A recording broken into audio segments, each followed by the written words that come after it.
ne forment qu'un seul corps et le flot sans effet. Aujourd'hui on se retrouve donc du coup pour la deuxième vidéo des décennies et on va parler années 30. Alors les années 30 c'est la grande dépression suite au crash boursier de 1929. Les années folles s'évanouissent complètement et la mode en prend un sacré coup. On retourne aux valeurs classiques, la femme à sa place, l'homme à sa place. On n'en reste pas moins rêveuse puisque les actrices hollywoodiennes et américaines nous font rêver à travers des tutos beauté. C'est une grande nouveauté. On commence par la base matifiante qui était utilisée en 1930 par les actrices, qui a été commercialisée seulement qu'en 1937 par Max Factor. C'était une base matifiante qui permettait d'avoir un teint d'actrice hollywoodienne quoi. Donc moi je vais prendre la Makeup Revolution, la Mattify, c'est Matte and Fix Primer. Et je vais en mettre légèrement sur les zones où j'ai les pores apparents. En 1932, une actrice américaine commence à développer les tutos beauté en vidéo et adapte chaque couleur de peau à chaque couleur de yeux, de cheveux selon la forme du visage et l'âge de la personne. Il y a une grosse différence entre les années 1920 où pour les métis on mettait parfois 2 à 3 teintes en dessous de la couleur naturelle. En 1930 on est quand même beaucoup plus développé là-dessus et le maquillage devient réellement adapté à chaque personne. Donc aujourd'hui je vais mettre mon fond de teint normal. Ça n'empêchera pas après que j'aurai un teint porcelaine mais vous verrez plus tard. Donc je vais mettre mon fond de teint normal, je vais l'appliquer normalement. J'utilise toujours le Maybelline que je teste en ce moment. Parce que comme vous l'avez vu certainement, si vous ne l'avez pas vu, je vous laisse aller le voir. Je ne mets pas de fond de teint moi habituellement. Donc j'applique mon fond de teint sur tout mon visage de façon uniforme. En fait en 1930, Lydia Eolari, quelque chose comme ça, une actrice a une grosse tache de naissance sur le visage et commence à sortir la crème Cover Remark. C'est une crème qui couvre totalement les varices, les taches, qui est acné, tout ça, et en fait c'est une crème qui reste toute la journée. C'est une crème, c'est un fond de teint en fait hein. Elle reste toute la journée, elle bouge pas, elle est waterproof, enfin bref, le truc génial quoi. Et un point qui change énormément de l'année 1920, c'est le contouring. Oui, et c'est même à la mode. Donc en fait pourquoi c'est à la mode? Parce que on découvre les vacances. Les Français ne connaissaient pas les vacances avant. Là maintenant il y a des congés, donc on part en vacances, on part au soleil. Et même on fait du sport, de l'athlétisme. Les femmes sont bronzées, ben naturellement, on ne peut pas faire autrement hein. Et c'est donc à la mode, ça permet d'avoir un visage un peu plus ovale. On va faire un petit contouring à l'ovale et je vais vous mettre... De toute façon à chaque fois je vous dis quelque chose, je vous mets des images pour illustrer hein. Je prends toujours mon produit contouring et je vais le mettre grossièrement là parce qu'en fait je trouve, je donne toujours mon avis mais on s'en fout de mon avis, je trouve franchement qu'elles avaient une forme de tête bizarre avec leur contouring. Voilà, et en fait je viens de dessiner un ovale. Je vais en mettre là quand même parce que c'est un vrai contouring hein.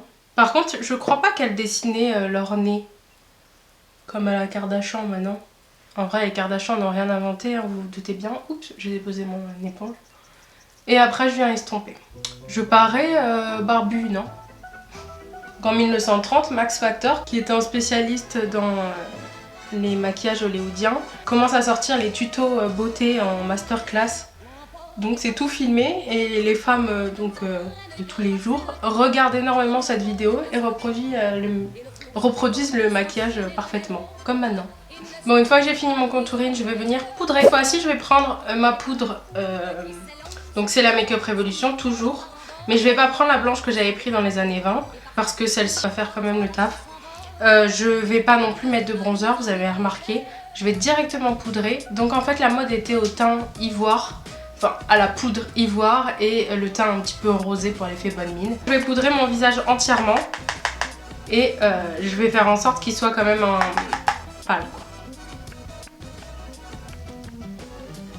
On n'aimait toujours pas les filles qui brillent hein. On était toujours en mat et moi ça m'arrange bien. Oh mon dieu, mourir étouffé par la poudre. On va passer au blush. Alors le blush n'était pas comme dans les années 1920. C'était plutôt en triangle. Je vous avais dit que c'était plutôt en rond pour les années 20. Je prends toujours la même palette, donc c'est ma palette de 4. Et je vais prendre le plus foncé. En fait, on part de l'extérieur, comme ça on fait un dessin et on va en bas. Heureusement que je suis en train de le faire pour que vous me compreniez parce que franchement j'explique vraiment mal. On va en bas.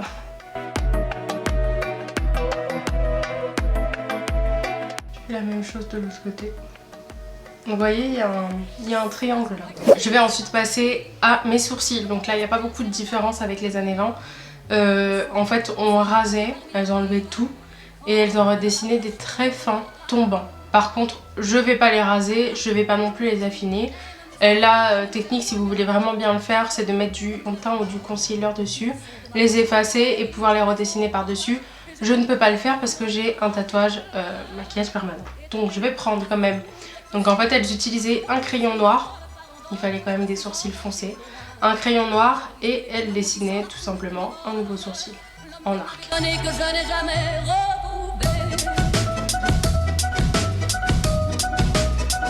Je vais passer aux yeux. Alors on faisait des yeux un petit peu plus marqués que les années 20. On mettait du noir en dessous avec le même crayon que les sourcils. Est-ce que j'utilise vraiment le même crayon moi parce que c'est un crayon à sourcils Je vais le faire quand même. Comme ça vous voyez que vous pouvez le faire avec tout. Alors en fait elle dessinait en espèce de trait grossier histoire d'agrandir l'œil. Elle prenait ce côté des larmes comme ça et elle étiraient jusqu'à l'autre côté. Je le fais avec le crayon à sourcils. Je vais quand même estomper le trait que je viens de faire avec un pinceau. J'innove un petit peu parce que je vais passer au fard à paupières, je vais vous montrer comment elle l'appliquait. Tous les jours, elle mettait pas forcément du fard à paupières. C'est comme les années 20, ça. Bon, c'était commercialisé, donc c'était plus simple d'accès. Mais elles en mettaient pas non plus tous les jours. Donc je vais prendre un marron très clair et je vais le mettre dans mon coin, dans mon pli paupières, pardon. Alors en fait, c'était la mode des yeux, des grands yeux, mais quand même tombants. Et ensuite, je prends un marron foncé et je le mets par-dessus le fard que je viens d'appliquer dans mon pli paupières. Et je l'applique en rond comme ça, de façon à marquer juste ma paupière quoi. Alors quand elle mettait du fard à paupières sur toute la paupière mobile, elle mettait parfois de la vaseline pour rendre le fard à paupières plus éclatant. Je pense sincèrement que je vais vous faire une version de ce qu'on croit des années 20. En fait c'est ce qu'on croit, mais c'est ce qu'on croit des femmes de tous les jours. Alors que c'était dédié aux riches. Mais je vais peut-être vous faire une série contraire à ce que je suis en train de faire. Et comme ça je testerai la vaseline. Parce que là j'ai pas envie de vous montrer un gros maquillage puisque je vous montre le maquillage de tous les jours. Mais je vous ferai peut-être un gros maquillage de chaque décennie. On change pas les habitudes, on estompe et on essaye de déborder sur le côté là. Pour faire un œil un petit peu... Moi je trouve que c'est un œil de dessin animé ça. Vous savez les grands yeux là qu'on dessine comme ça et tout droit après. Je vais terminer les yeux en mettant du mascara tout simplement. Une fois que j'ai terminé les yeux, je vais passer maintenant à la bouche. Alors il faut savoir que la bouche était cette fois-ci purement rouge. Du rouge framboise, du rouge fraise, du rouge carmin, du rouge carpette. Mais c'était du rouge. Et c'était pas du tout les pochoirs cette fois-ci, c'était plutôt une bouche en V. Donc on reprend le côté pulpeux de la bouche naturelle. À savoir que la tendance dans les années 30, c'était d'assortir le rouge à lèvres et les ongles. Développait énormément la manucure. Désolée, j'arrête de parler dans ces moments-là parce que...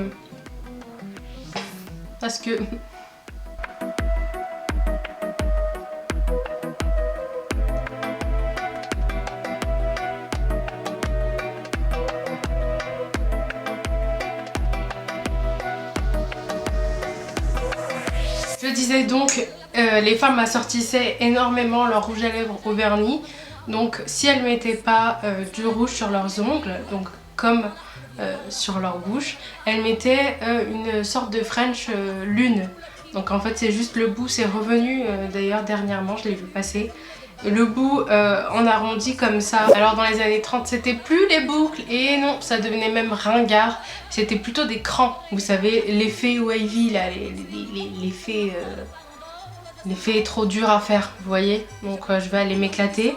J'ai du taf. Je vous raconte pas à quel point j'ai galéré, vous voyez bien. Là, il y a un côté qui veut pas, je comprends pas. Mais mes cheveux n'en pouvaient plus.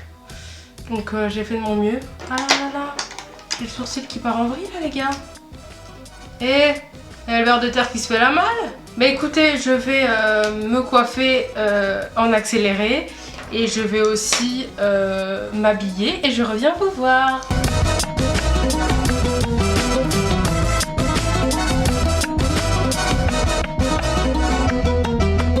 J'ai fait quelques modifications à la coiffure parce que ça ne tenait pas. Et d'ailleurs ça ne tient toujours pas. Elles avaient pas un cheveu de travers. Hein. Je pense qu'elles avaient un coiffeur attitré parce que je comprends pas où elles se réveillaient à 3 h du matin. Parce que c'est clairement impossible de se préparer pendant autant de temps. Ça fait une demi-heure que j'essaye de faire une coiffure assez potable. Ça ne fonctionne pas. Voici une des coiffures et une des tenues les plus conventionnelles des années 30. Le tailleur était très à la mode. Alors en fait, contrairement aux années 20, la femme a repris totalement sa place. Alors la femme avant avait pris quelques libertés et se disait je peux avoir un look à la garçonne. Aujourd'hui pas du tout. Mais elle s'empêche pas quand même de porter des tailleurs qui aujourd'hui est décomplexé. Le tailleur est décomplexé, il va autant aux femmes qu'aux hommes. Mais quand même à l'époque c'était un petit coup de jus quoi. Par contre, elles doivent porter que des cheveux tailleurs, pas des pantalons. Mais elles le font quand même. Surtout les actrices. Mais la fourrure est aussi toujours très à la mode et même une grande nouveauté, les robes de soirée en soie, le dos nu.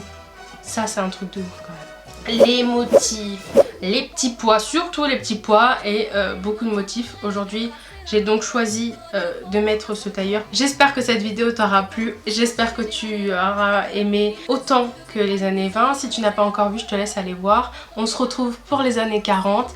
Si t'as aimé, tu mets un pouce. Si t'es pas abonné, abonne-toi. Et si je te l'envoie, tu peux le rattraper.